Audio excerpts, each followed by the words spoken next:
Is the 20th anniversary as of today when this video is dropping of Corrales-Castillo I, one of the all-time great fights in boxing history, one of the greatest lightweight championship fights in history.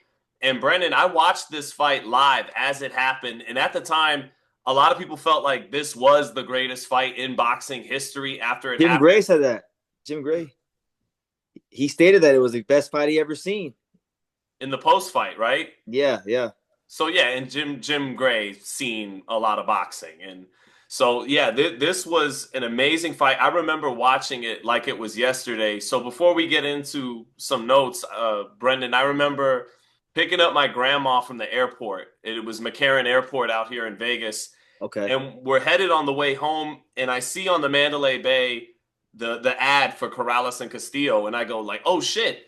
And I'm knowing that the tickets are probably cheap, and I try to last second convince my mom, can you pull over to the left here at Mandalay Bay and maybe give me because my grandma, grandma would spoil me sometimes coming in town. And can I get this $100 real quick? And you guys, I was 13. You just dropped me off at the fight and I could watch this. And of course, they said no.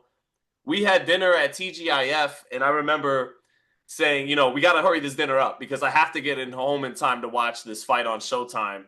And then I called my best friend at the time, hey man, come over, let's watch the fight. He didn't want to watch the fight. So I remember watching this in my mom's old house in the living room by myself. Can still remember it like it was yesterday, man. How old were you when this fight happened? I was 10. I Oh, you were that old. was 10 years old. Yeah, because I was born 95. So yeah, 10 years old. And you probably weren't, you probably didn't see this fight live. No, I was at the time I was a casual fan, so like I watched the big fights, but I mean like once I was a teenager and I started like going back to the history of boxing, this is one of those fights you have to go back and watch. Yeah. So when Yeah. I watched it for the first time, I think I was like probably like 15. I watched fight for the first time when I was 15 years old, and I just remember thinking to myself, like, damn, I had seen like fights like this in movies, but I didn't think this fight was better than the movies because the ebbs and flows were just out of this world. Like you couldn't even write ebbs and flows in a boxing match as good as this fight. Yeah, for sure. The back and forth in this fight is crazy, and we'll get into it. Yeah, the ebbs and flows is what I have in my notes too. Do you remember what made you want to watch the fight? Did you search it out, or was it just Yeah, on Showtime one what, night? what made me watch it was I think I watched like like they do those montages of the greatest fights like highlight videos. I would just see like that in these montages. I'm like, what fight is this? And then I found out that it was Diego Corrales versus Jose Luis Castillo. I'm like, okay. Like, I knew Floyd fought them, so that made it more interesting. The whole Floyd factor made it interesting to me. And then when I watched it, I'm like, wow, these guys were special. And then you go back and then you watch like Corrales versus Aslino Freitas, and you go back and you watch as we watched Jose Luis Castillo versus Stevie Johnston 1 and 2, and those kind of fights. And then you realize like, look, these guys were damn good in their own right. I mean, I know the talk of that time is all oftentimes focused upon Manny Pacquiao and Floyd and these kind of guys, that the mainstream stars, but these guys were special, not just in the ring, but just more so like as also like action fighters. They were high level, like that's what it is. So Sean, it's like they were high level in terms of skill in their own styles. Like Diego with the long rangey boxer puncher style, Jose with the very intelligent Mexican style where he smothers you and lands really good left hooks. But they were also equally great action fighters, and I feel like today in boxing that can be lost sometimes because you either get one or the other. It's not always both. It's sometimes guys are too skillful, but they don't want to take those chances to be good action fighters. And if they're too good of an action fighter, then they lack all the other things it takes to be a highly skilled, top fighter. Well, we just saw it over the weekend with Inoue, and Yeah, that's yeah, what that's a made good example. that's what makes people love Inoue so much is he checks both boxes, action and skill at such a high level. A lot of Correct. the times, those are going to be your favorite fighters. That's why I like Benavidez right now, Jaron Ennis right now, Inoue. Those are probably my three favorite guys to watch right now because they satisfy both urges. I want to see high level boxing, and I want to see something fun to watch. And Correct. yeah, and that's why Terrible Morales is one of my favorites. Same reason. So Well, that's why, like, I'm like the president of the Kenshiro Taraji fan club because that dude's always in great action fights and he's very, very skilled as well. So, So Yeah. let's move in. It's May 7th, 2005. This is on Showtime when Showtime is a clear second to HBO. This is almost a decade before the mass exodus, Floyd Mayweather going over to Showtime in 2013, and then that's what switches the balance of power in the premium network wars. But Mm. up until this point, Showtime has had some big fights with Evander Holyfield and Mike Tyson and others, but HBO is on top and Showtime's number two, and this is what we got. So on the call we got Steve Albert, who in my opinion is the most underrated blow by blow guy in boxing in my lifetime. He did a great job in this fight.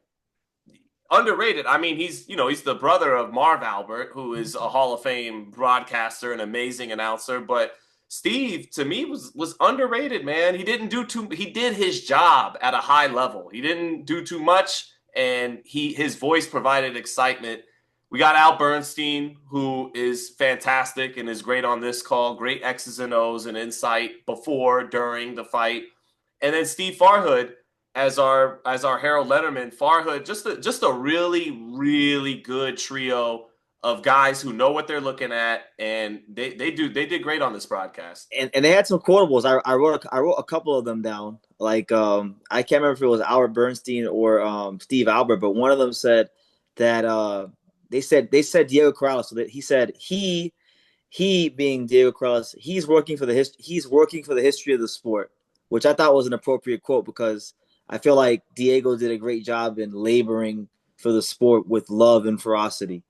And as far as they said that they described this fight, Sean. They said Corrales and Castillo were just as excited to fight themselves as the fans were for the fight, which is a great way to paint a picture of how enthusiastic everyone was about this matchup. This was a matchup where the fighters knew and people in the sport knew that they were going to get something special. You could just never fathom something as special as they'd wind up producing. But this was a surefire, can't miss. This was one that separates the men from the boys and the women from the girls in terms of if you really love boxing at the time. Mm. If you were up for this one, you were a real boxing head. So Gary Shaw, rest in peace to Gary Shaw. He has Diego Corrales. And the Gary Shaws don't exist in today's boxing. You're either a super promoter or I guess the closest thing to Gary Shaw right now would be Pro Box. Yeah, like mid-level promoter. Mid-level promoter who has some legit guys, some Mm. legit top guys that can headline big cards. And then Arum has Castillo, Bob Arum Yeah, and Top Rank have Castillo. And what's interesting about this is Jay Prince is in the corner of Corrales with Gary Shaw, and he's opposite Top Rank. And now Jay Prince is like one of the main people in Top Rank, but at the yeah, time he's going against Top Rank. yeah. For those that don't know, he has Shakur Stevenson, who was the top rank, or was the top rank. And Andre Ward and amongst many other. He's a top ranked guy now, but back then he's going up against top rank. Castillo heading into this one is a two-time WBC lightweight champ. As Brendan noted earlier, he beat Stevie Johnston, and he beat Stevie Johnston when Stevie Johnston was on the top 10 pound for pound. And actually, I should have said this when you were mentioning that Corrales and Castillo were not just exciting fighters, but elite fighters. Skillful. They were both rounding out the top 10 of the at the bottom there of the pound for pound list heading into this fight, and they both would go on to hold on to their spots. They were about 8 and 9 or 9 and 10 before and after the fight, so they were just there on the pound for pound list too, Corrales and Castillo. So he actually beat Johnston for the WBC belt the same day as De La Hoya Mosley won, and the fight was on ABC. So he fought on ABC in front of a national crowd and upset Johnston. He winds up having a draw with Stevie Johnston at the Pepsi Center where the Nuggets play now. Yeah. They have a draw on ESPN. So this is back when, fights like that could be on ABC, ESPN. At the Pepsi Center, At the Pepsi Center with people really showing up for Stevie Johnston. And so this is important to note heading in, Brendan. Castillo goes on to lose that WBC title to Floyd Mayweather in 2002. Mm-hmm. The rematch always receives revisionist history because the way most people tell it is Castillo gave Floyd the toughest fight of his career in the first fight. Floyd made the adjustments and schooled him in fight number two.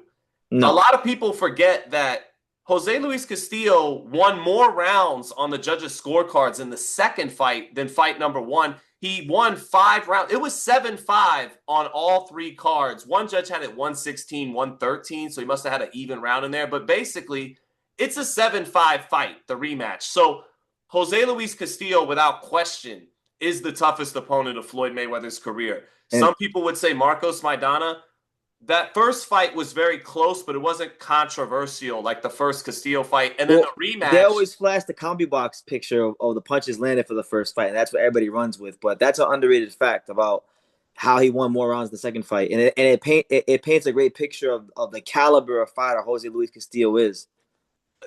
as it's about as if you want to simplify it, because if you just go to box rec and you're too young or you didn't know Castillo when he was fighting, and Castillo, like a lot of the old fighters, got a bunch of losses late in his career. You wouldn't know just how good he was, and if you want to know how good he was, he gave Floyd Mayweather twice the best fights of his career. Maidana didn't got dominated in a boring rematch. Castillo was, again, both fights with Floyd Mayweather, not just the first fight, gave Mayweather his hands full. And it wasn't the Mayweather with brittle hands, putting lidocaine in his hands. No, this is young, strong Floyd Mayweather throwing combinations. I mean, this is pretty boy Floyd Mayweather, guys. And Castillo's timing and intelligent aggression gave Floyd all he could handle in both fights, not just fight one. Corrales, he comes into this fight with the WBO title. So it's a unification, WBC, WBO, Ring Magazine. This is for the lightweight championship. Mm-hmm. And Corrales is coming in off one of the best wins of his career. He knocked out Popo Freitas. Asilino Freitas, he had a little bit of that to a much lesser degree, but he had a little bit of that Inoue, Prince Nassim Hamed, where here in the United States, he's this foreign fighter and he's known as this knockout artist. And boxing purists are in love with the They're style, fawning. the They're power. fawning over him. They're fawning over him. Yeah. So he's 35-0 with 31 knockouts when Chico, as an underdog, stops him. And he's coming in 1-1 with Casamayor. Castillo also beat Casamayor better than Corrales was ever able to. Really, Corrales winds up losing a trilogy with Casamayor, but heading into this fight, he's got momentum, beating Freitas and Casamayor, and Corrales is well overdue for the Hall of Fame. This fight goes on to be, yeah. Go ahead, Brendan. You've been banging that drum for a long time. I know. I believe the first year you got the Hall of Fame vote. You said that was going to be your vote. That you voted for him, correct? Yeah, I voted for him ASAP because he beats a 32-0 Robert Garcia to win his first title at 130. Robert, the great trainer we all know now, was a hell of a fighter. Knocks him out in 7 rounds. Stops Casamayor, gold medalist, lineal lightweight champion. Knocks out 35-0 Freitas. Beat Angel Manfredi up, who was a good fighter. And then he wins, in some people's eyes, the greatest fight of all time, or one of the greatest fights of all time. And it was always didn't sit right with me that the Writers Association would prop this fight up as arguably the best they'd ever seen. And the winner of the fight, who has a number of really high quality wins, still isn't in the Hall of Fame. That doesn't Yeah. make sense to He's me. not. He's not getting the full critical acclaim that he deserves for his efforts and labor in the sport. Absolutely. And I remember thinking, like you mentioned, Floyd had beaten both of these guys. So this was right before Mayweather Gotti, and I was really excited. And already there was talk of Floyd's opposition, and I was feeding into it, still really, really learning boxing. Yeah. And Yeah. then when I saw that he beat both of these guys, I was like, huh, well, this doesn't add up. He beat both of them. And so I remember that. And it kind of giving me a reality check that it probably wasn't going to go well for Arturo Gatti. Um, and also this fight, what's interesting about this fight, Brennan? Yeah. It was fought at the Mandalay Bay in front of about 5,500 people. The exact same atmosphere for Morales and Barrera won. Yeah. Okay. About 5,000 people. The arena is more than half than empty. And Would you say, Sean? Would you say the atmosphere was reflective of this past weekend? What we experienced for Inoue Cardenas? yeah, it's similar Something similar in to that that. this place isn't near filled to capacity, but anyone who's in here, it's a pay-per-view fight. It's electric. It's electric. It's Yeah. electric. And these guys, if they were superstars fighting on a pay-per-view, they could have delivered half the fight they did, and it would probably still be a classic considered by people. But just like Morales Barrera won, the only way this fight stands the test of time is if these dudes deliver something truly special that is unforgettable, and they do that tonight. And I just want to say this proves, in order to really make true history that will stand the test of time in the sport, it doesn't have to be between two stars. It Right. just has to be between two champions, two real Mm. champions, and that's all you need to create magic. It To even simplify it, like not just two champions, but just two men that behave like fighters in those toughest and most critical moments in the ring. You know that you get that at the highest level, and nothing in sports comes close to boxing. And this is going to go on to become the all-time clinic on inside fighting. And Bernstein notes that midway through the fight, but this is the fight that made me learn the term phone booth, fighting in a phone booth. And this is the all-time inside war. And actually, I used to have I always loved the fight from the night I watched it, but I had mixed feelings because I was like, I don't know if I prefer Morales Barrera or Tony versus McCallum, or because there's range on those exchanges. And so Yeah, they're kind of flashier to the eye. This is a lot of inside work. So the punches, they're not coming from a long, flashy range. and But it's yeah, a real like physical fight too, Sean. Like, these guys, they're hitting to below the belt all like a lot. They're rabbit punching. I mean, they don't care. They're taking those liberties because there's not much space to operate. So if I gotta hit a hip, it is what it is. If I gotta hit you on the back of the head, the side of the head, it is what it is. It's a fight. especially Castillo, who Yeah. was hitting the belt line all night. Yeah, especially Castillo. And then if you got to spit a mouthpiece out to get some extra time, yeah, they were I taking think liberties. But with Castillo, it was fair to say that like he laid the blueprint out for Orlando Slido later on with Lomachenko. yeah, although this fight still doesn't stick out to me as a dirty fight. No, it's not. It's not a dirty fight. I think it's just it's part of the nature of the fight because neither guy refused to take even a quarter of a step back. So it was just gonna happen naturally on its own in the like in the flow of the offense, like they'd say in basketball. Yeah, that's what I mean. I don't think a lot of it was intentional. It was just happening. Like it wasn't like Bernard Hopkins versus Antoine Echols too. No, God, no, no, no, no, no. There's been a way dirtier fights than this one. But yeah, some shots were going low, some shots were hitting the hip, and some shots were going flirting with the back of the head, but not a dirty fight. Yeah, Well, a little bit. Corrales spits out his mouthpiece, and Castillo goes low a number of times, he but could have not stopped spitting it out. He got deducted a whole point for it. right, right. Yeah. So and Castillo gets a couple warnings, but so this fight would change both men forever. This is the last fight Diego Corrales is ever going to win. He does not win a fight again as a professional after this. He goes on to tragically die in a motorcycle accident. And what's eerie is 2 years to the day after this fight, May 7th, 2007, Chico Corrales dies of an accident. His wife now, Michelle, is a lovely woman. She runs the international or the Nevada Boxing Hall of Fame. That's where I got this shirt at. Mm-hmm. Was at the Nevada Boxing Hall of Fame. And I attend the rematch 4 months later on at that time, a rare Showtime pay-per-view. Thomas and Mack, Castillo blows the weight by 5 pounds and knocks Corrales out in 4 rounds. I had a great time at the fight, but when people try to downplay Garcia blowing weight against Haney last year, I always remember that Castillo got no credit for knocking Corrales out in the rematch. Most people don't even remember that fight. Corrales was kind of shot already in the rematch, and then they're supposed to have a trilogy in June of 2006, but Castillo blows the weight by 4.5 pounds this time instead of 3.5. They call the fight off. I had tickets for the fight and wound up going to Thomas and Mack anyway, and Vic Darchinyan headlines instead. So yeah, Okay. that yeah, and one thing before we get started on the fight itself, I remember is James Toney and Winky Wright just cheering Corrales on for the stoppage, big time. Being Yeah, I remember just watching it just now, getting ready for this.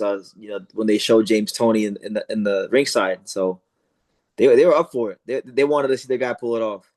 Well, Chico is from the United States, and they are cheering for him big time in at ringside, memorably. I just always remember them. Come on, come on, come Oh, on, yeah, yeah, yeah. willing him on at the stoppage.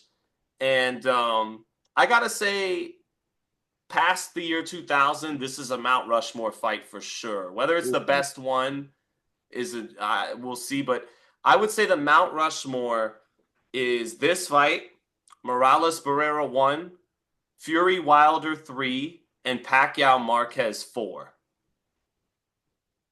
What do you got one off top? I don't have one off top. That's a real like. I gotta really think that could be a video on its own, but I don't got anything right now at this second. Yeah, so they leave everything in this fight. Castillo's never the same either after this fight, and Corrales never wins another fight. So now that we are done with that, let's move on to the fight itself, man. You open up on this one. So in watching the fight, Sean, what I love about this fight so much is that there's literally no feel out process. Like everyone is being sold that this fight is gonna deliver. It's gonna deliver all action, and the fighters going to the ring with all this energy. You got Diego Corrales jumping for joy, getting the crowd hype going into the ring, and then these dudes just come out in round one, and they're pushing the pace, Sean. They're fighting with a purpose. You're seeing Diego Corrales flash his hand speed, go right in the pocket, go right in the pocket with Castillo, and you can clearly see the hand speed advantage early on in the fight. They're delivering exchanges that you know, like the exchanges they deliver in the first round are the kind of exchange it normally takes in normal fights, 6, 7 rounds to get to, and they're getting right to it in the first round. So that's how you know already it's going to be a great fight. Then they come in the second round, and then you got Diego Corrales already buzzing Castillo, um, and neither guy cares. Like I said, neither guy cares. They're in the pocket.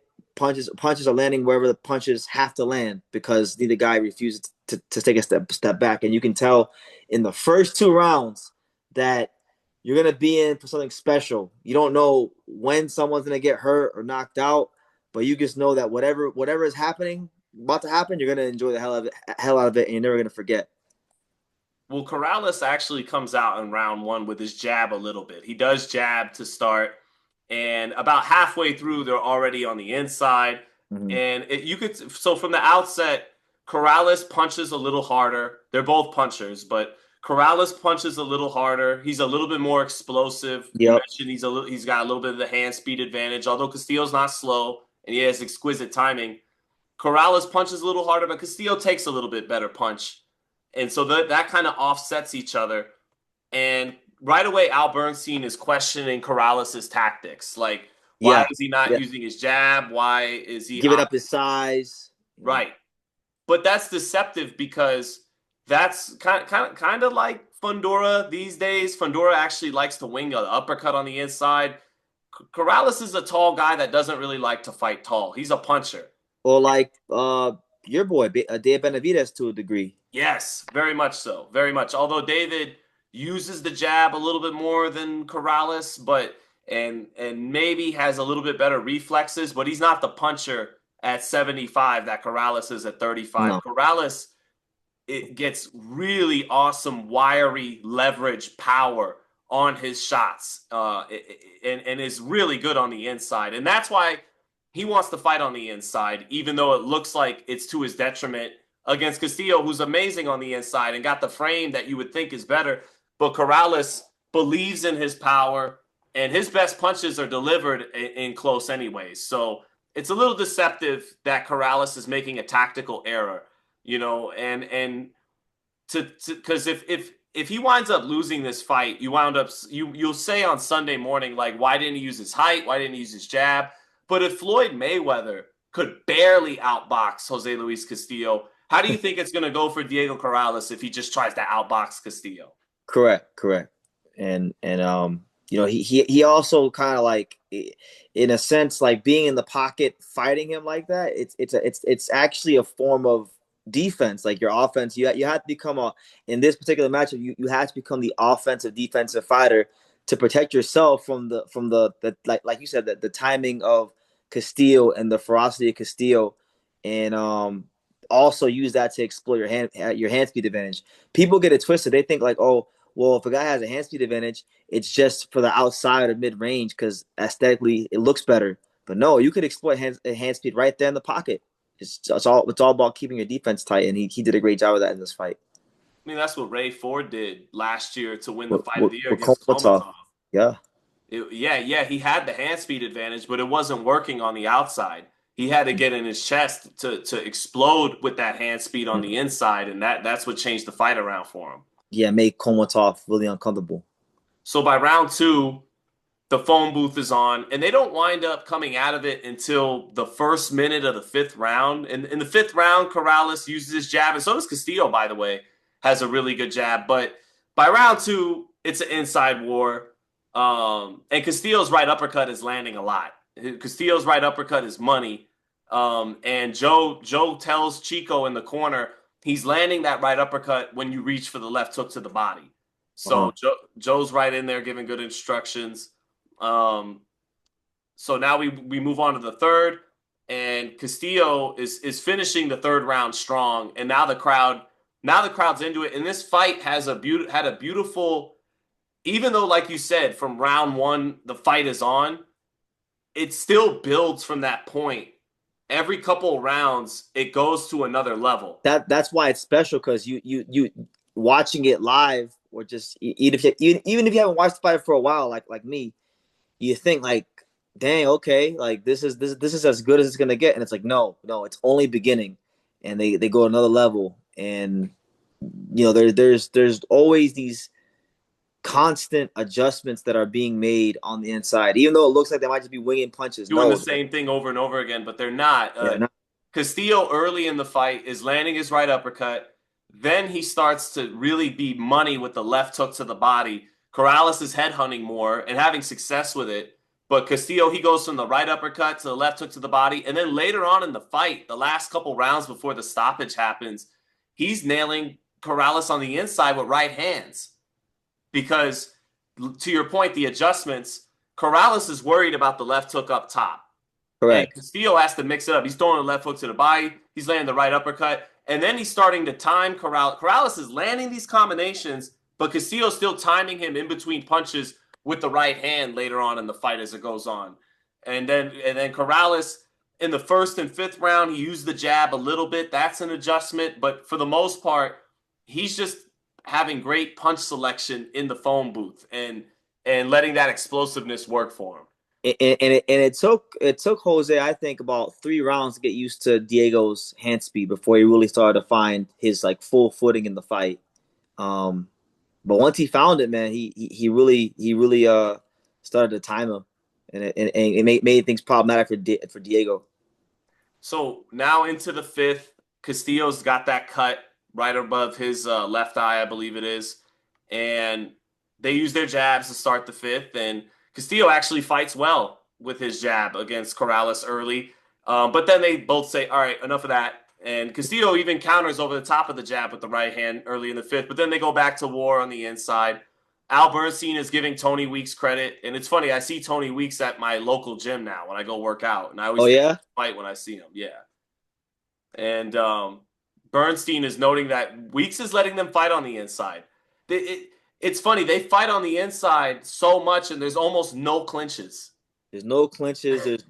There's nobody excessively holding. Like Tony Weeks didn't really have to do a whole lot in terms of policing what was happening in there. Which that's when you know when you have a really like great inside fight when the referee is almost non-existent.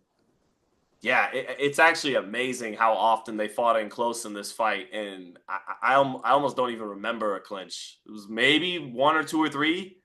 So just the incredible sustained action. And in the sixth, Burns, in the sixth, Castillo, it keeps landing borderline shots, and everybody in the arena sees them, and except for Tony Weeks. So Tony Weeks is letting him go. And then this is when in the sixth round, the fight goes to another level because this is the first time someone gets hurt, and it's Castillo hurting Corrales. Correct. At And the end of the 6th round. yeah, and he hurts him at the end.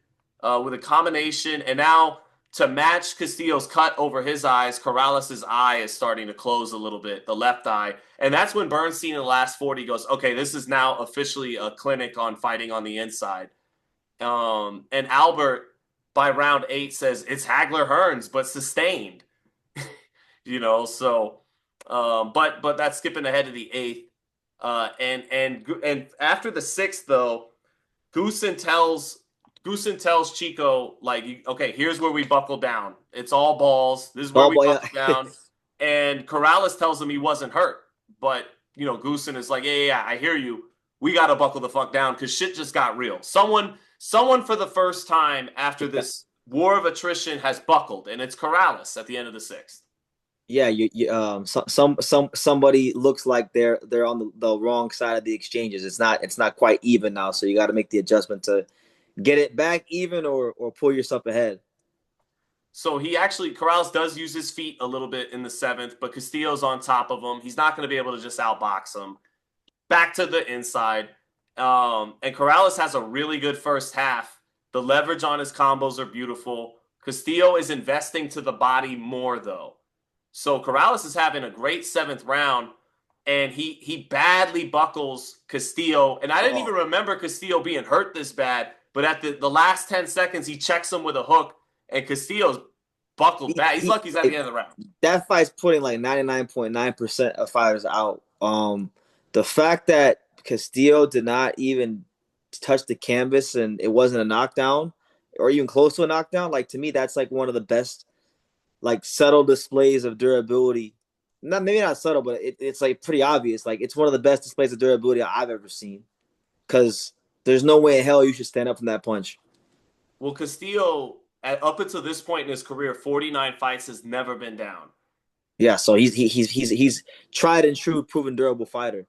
Well, Bernstein is saying in the fight, you just don't knock a guy out like this. He's too durable. Yeah, yeah. And I wish I would have mentioned this in our pre-fight notes. So I hope people are still following along. Castillo is so much like Julio Cesar Chavez. He is like, it's not even fair to say he's a poor man's Julio Cesar Chavez. He is I don't know, middle class man's Julio Cesar Chavez. And he was Chavez's sparring partner. Chavez walks him to the ring for this fight, and he fights a lot. He's one of the most Chavez-like guys that you'll see. A lot of fighters from Mexico look up to Chavez. If you really want to see a guy that mimicked the template with really good results, it's Jose Luis Castillo. Yeah, the guy that behaved like Chavez the most. Yes, and they were very close. He was his top sparring partner. He was kind of like the Larry Holmes sparring partner to Muhammad Ali. He was Ali. Yeah. Okay. So, that left hook to the body though is changing things around for Castillo because Corrales is more explosive with the firepower, and he hurts him at the end of the round. But Castillo, that body work is going to start giving it. But so it's funny, Castillo gets almost rocked, and he goes back to this corner, and the first thing they tell him in Spanish is, he's dead. Corrales is dead. I seen that. Yeah, I'm like, what?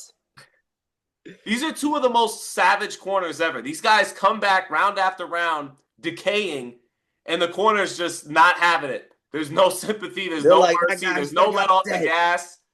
Keep going. Yeah. So, yeah, Joe tells Chico it's all balls now. So we'll go to round 8.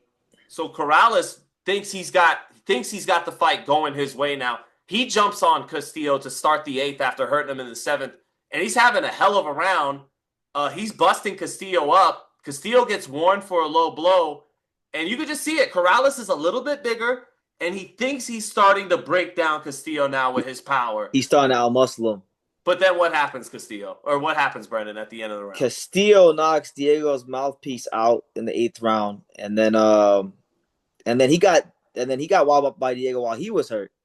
So it's just there's that first like real like sharp ebb and flow where you think it's going one way and then boom, nope, it's going the other, and and it still had more to build up to. It had a crescendo. It was still building up to. Little do we know. Yeah, but this 8th round is when the fight is fully arrived. It goes to another level. It goes to another level in 2 through 4 from 1. 1 is a hell of a round. 2 through 4 it goes to another level. Five in the sixth and seventh, it goes to another level because both guys get hurt for the first time. And then in the eighth is the first round where both fighters are hurt in the same round. And round eight is a round of the year candidate, and the crowd ends the round by everybody standing on their feet. It's like round five of Barrera Morales 1. After round five, the crowd comes to their feet in the Mandalay Bay as if to say, it's official. This is now special. And we know we're headed somewhere that we're never going to forget now. We're in the absolute presence of greatness. Yeah, yeah, and there's no question about it now. We kind of got there at round 7 with the Nue Cardenas. Round 5, round 7, it was like, Yeah, okay, this is a memorable fight now. for sure. So, yeah, that's when this goes, and that's actually I said it too early. Steve Albert to start the ninth compares it to Hagler Hearns because he knows what we're saying right now. This is now officially a classic. Yeah, it's arrived and it's like Hagler Hearns sustained. And so the ninth round is Castillo gets one for a low blow again this round, but this is where the right hand is working for him, and he's throwing it like a chopping right hand and close. He's countering. He's weathering the storm and picking his spots with the right hand over Corrales' left hand, and he's finding the mark. And then Chico buzzes Castillo with a big right hand in the last seconds as he's weighing, and now he's winging right hooks, not just left hooks, but Chico's right hook is as nasty as his left hook. Yeah, he's a well balanced puncher.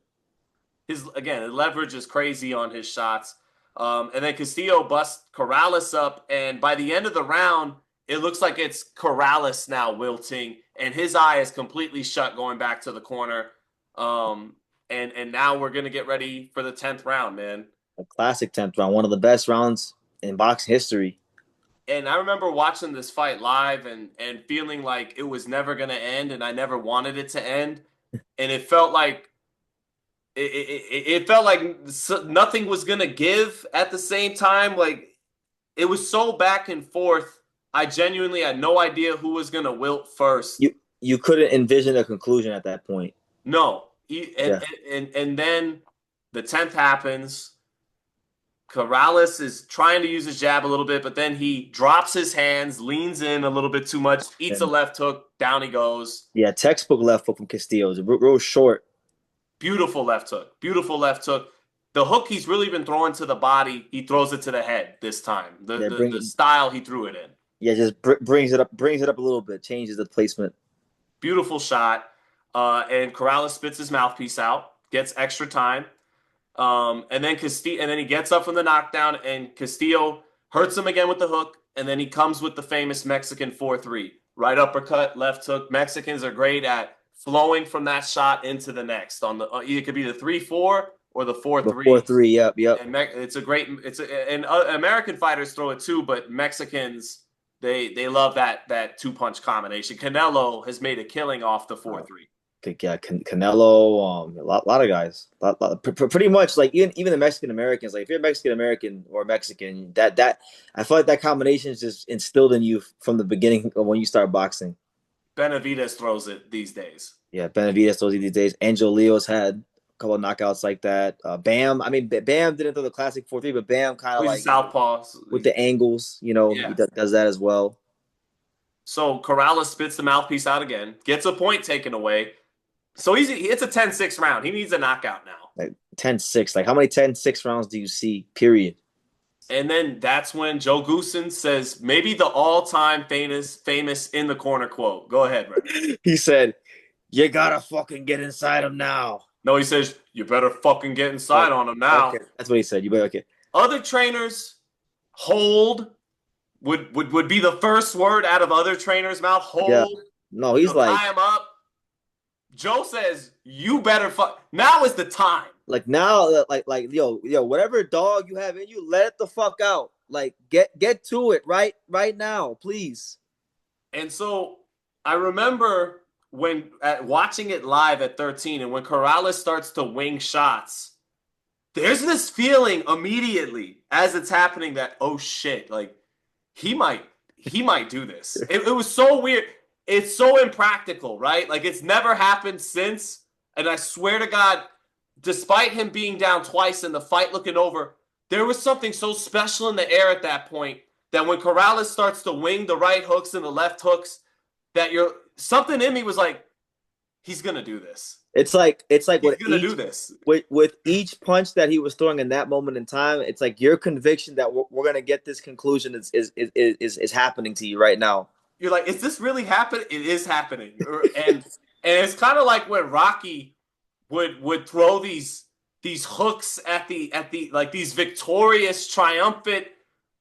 This is the climax in the movie hooks. Like Apollo is out, and of course he's throwing them way more exaggerated than Chico, but it's like ding ding. Yeah, Diego Remember when he's Diego's hit? doing this in a real championship fight, But like this in is real real life. life. Remember in Rocky 3 when Sly is hitting Clubber Lang with the right hooks, and the music is literally going ding ding ding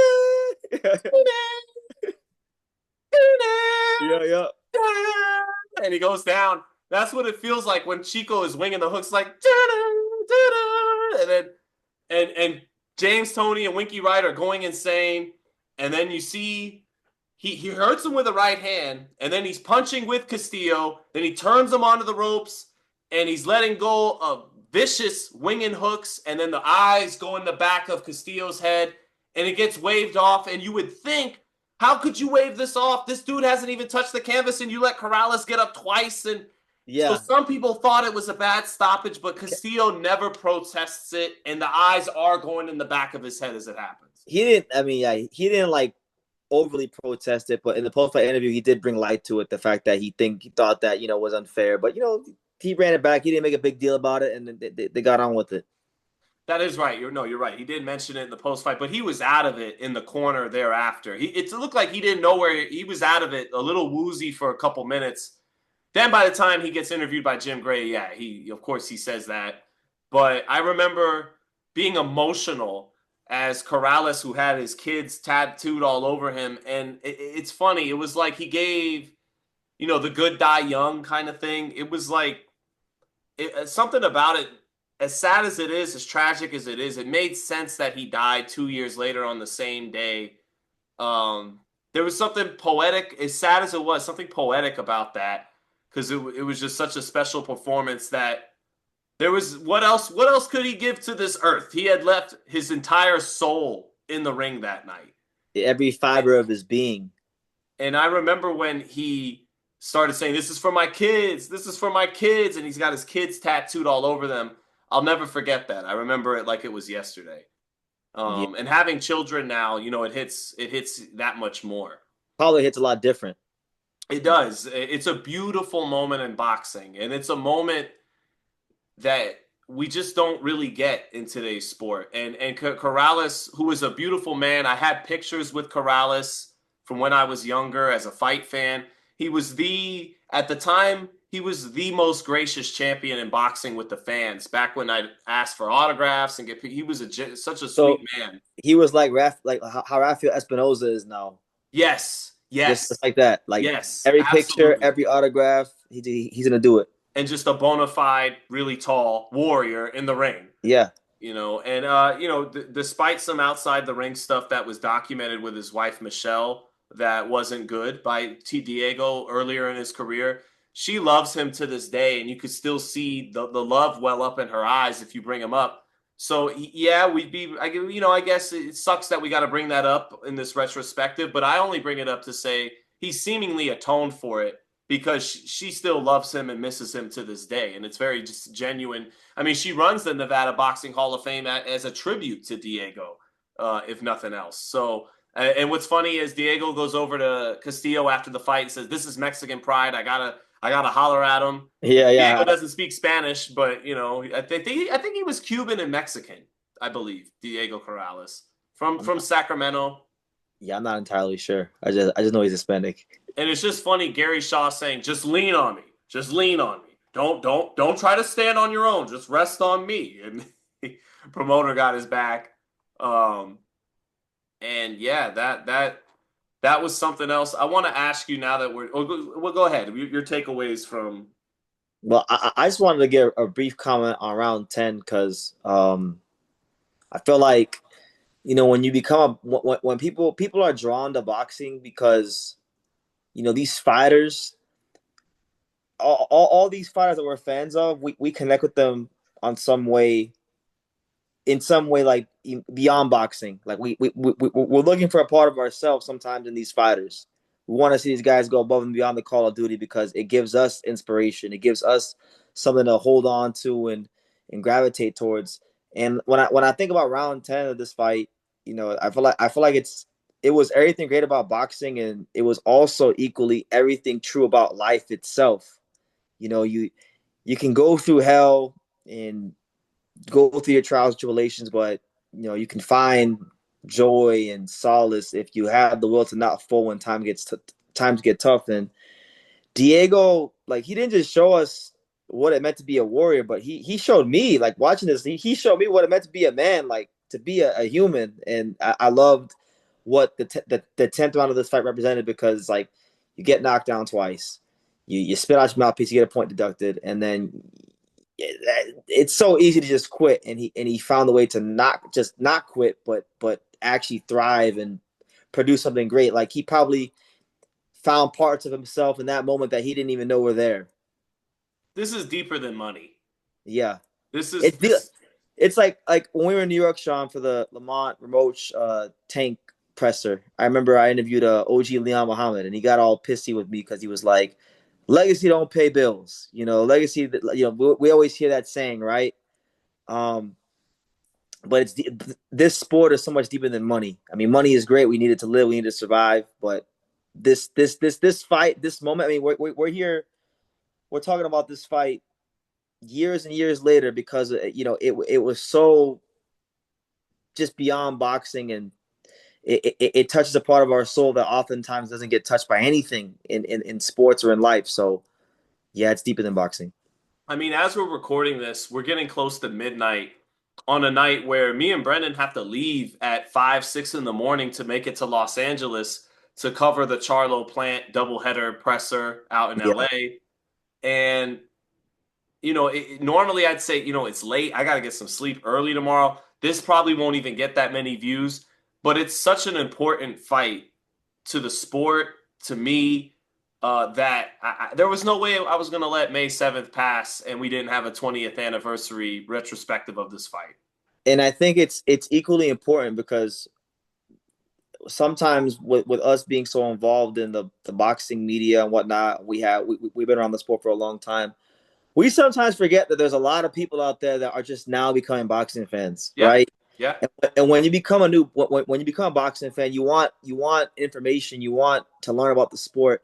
You need people that know about the sport and know about the history of these fights, so that they can properly paint the picture of what these fights were like. So these videos, even if they don't get hundreds of thousands of views like that, or millions of views, whatever, they're for the people that love boxing, and hopefully yes. can inspire people to watch these fights. And it also helps me and Sean. It helps it keeps us, in tune with the history of this great sport, and maybe we'll have to go back and watch fights we haven't seen in a while, or maybe not even seen ever, because there's a lot of great fights out there that we're going to talk about in this series. Yeah, yeah. This is a labor of love, this series. Correct, These correct. classic fights revisited. And, to quote kind of the old timer at the end of some of those Wu-Tang songs that Ghostface and Raekwon would do, he would say, if you don't know your past, you don't know where you're going in the future. Correct, And correct. that's part of why we did this is if we have to remember what makes boxing special from the past so that we know what we should view and what we should search for as special in the future, right? Correct. So, lastly, how do you think these dudes, both of them, would have done in today's lightweight division? Mm.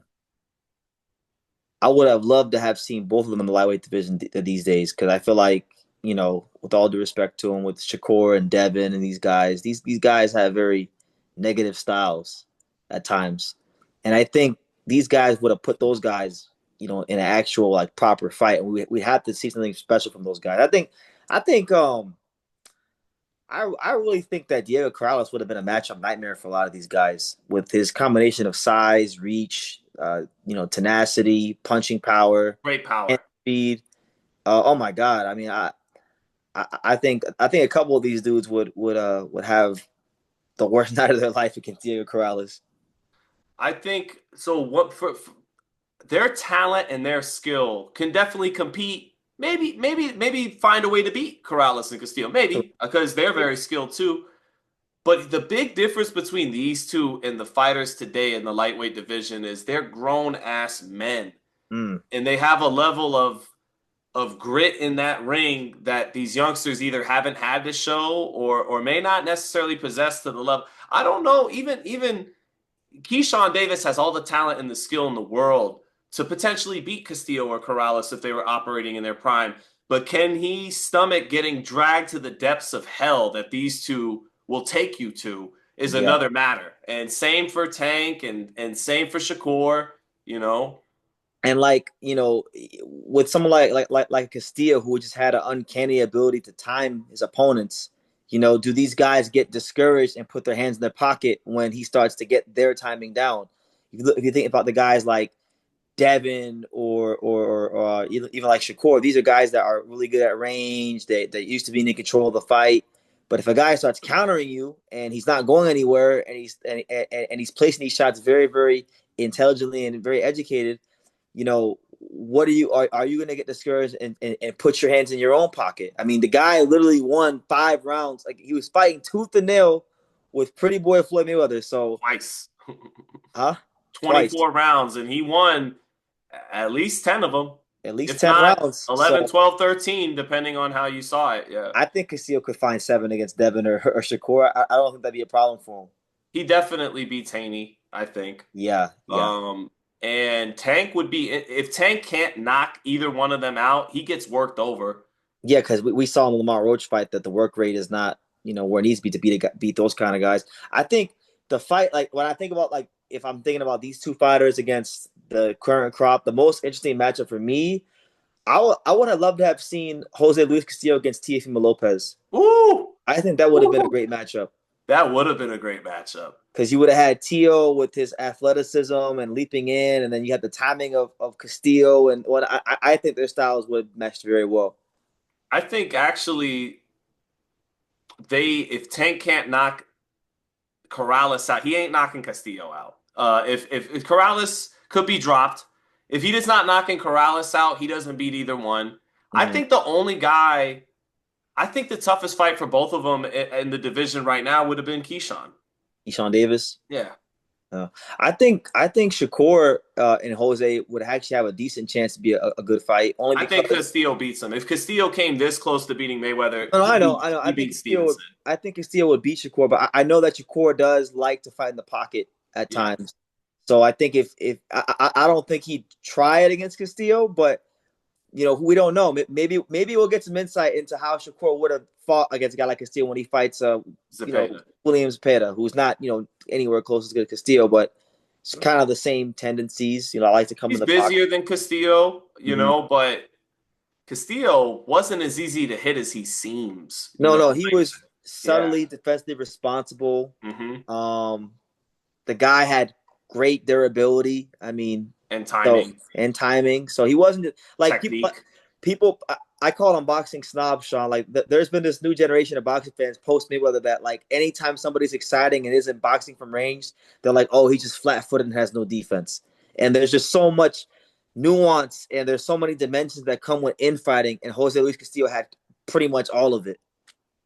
Yeah, man. So that I think that's about all I got for this.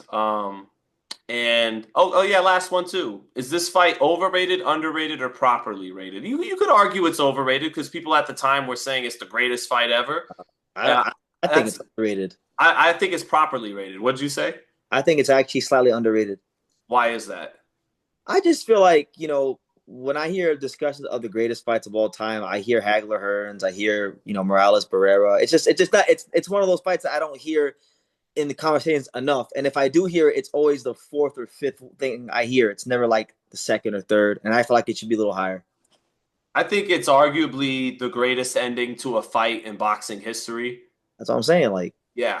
that, And I like think it's properly rated as I'm not knocking you for thinking it's probably rated. I just think it doesn't get mentioned enough for my liking. That's why I would say it's a little bit underrated. But people appreciate it. Like, it gets its due. I just think it should get just a little more due. I hear you. I think what you're saying, and I'll agree with this, is like it can't be forgotten. Yeah, yeah. And it's starting to get not forgotten, but yeah, It's you're it's right. not getting. Remember the look. We started off this video talking about you spoke about how Diego Carlos is not in the Hall of Fame. So that there you Right, go. That's my point of why it's underrated. You right. don't have the guy that won arguably the greatest fight of all time in the Hall of Fame and had a damn good career. So it has to be a little underrated just on that alone. Maybe it still feels properly rated to me because I was there when it happened and everyone said it was maybe the greatest fight ever. Yeah, yeah. You know, so it's like, yeah, I think Like we got yeah, it right, but I didn't watch it probably until like 6 or 7 years after it happened. So I view it a little differently, but great, one of the greatest fights ever. it's on the highest tier possible. Yeah, So, it's on the yeah. all right, thanks everyone. That's an alarm. That means it's time to go to bed soon to wake up for tomorrow. But thanks Yeah. everyone for watching. Thank you, BT. Thank you so much, Sean.